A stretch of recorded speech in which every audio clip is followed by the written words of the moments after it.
వైఎస్ఆర్సీపీ సానుభూతి పరురాలని కక్షతో కవ్వగుంట గ్రామంలోని గరికిపాటి రామలక్ష్మి బడ్డీ కొట్టును ధ్వంసం తన భర్త దివ్యాంగుడని తమ పొట్టగొట్టద్దంటూ రామలక్ష్మి వేడుకున్న వదలని చింతమనేని అనుచరులు మాజీ ఎమ్మెల్యే అబ్బయ్య చౌదరికి గతంలో హారతి ఇచ్చినందుకు తమపై కక్ష సాధిస్తున్నారని బాధితురాలు వేదన గత తెలుగుదేశం పార్టీ ప్రభుత్వంలో ఎంఆర్ఓ వనజాక్షిని కొట్టిన చింతమనేని ఇప్పుడు మళ్లీ దెందులూరులో అరాచకాలు మొదలు. నమస్తే అండి. మాది ఏలూరు జిల్లా పెదరేగి మండలం కవ్వగుంట గ్రామం. గరికిపాటి ప్రసాద్ వాళ్ళ భార్య రామలక్ష్మి, నా బాబు ధనుసాయి, నా భర్త వికలాంగుడండి, మా అబ్బాయి ఎంఆర్ అండి. నేను వైసీపీలో అబ్బాయి చౌదరి గారు వచ్చినప్పుడు, మాజీ ఎమ్మెల్యే అబ్బాయి చౌదరి గారు వచ్చినప్పుడు హాఫ్ ఇచ్చాలని కారణం చేత నా కొట్టు టీడీపీ నాయకులు తీసేయాలని వచ్చారండి. నేను ఎంత అందుకున్నా నా కొట్టును ఆపట్లేదు, తీసేస్తున్నారు.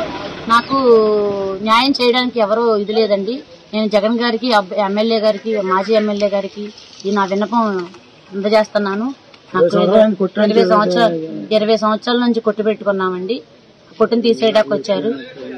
మాకు షాప్ మీద బతుకు తిరుగుతున్నామండి. మా నోటి కాడ కూడి తీసేస్తున్నారు. మాకు ఏ ఆధారమో లేదండి. మమ్మల్ని మీరే రక్షించాలని కోరుకుంటున్నాము. మాకు ఏ దిక్కు లేదని అయిపోయామండి. మేము చాలా దిక్కు తెలియని పద్ధతిలో వచ్చేసాము.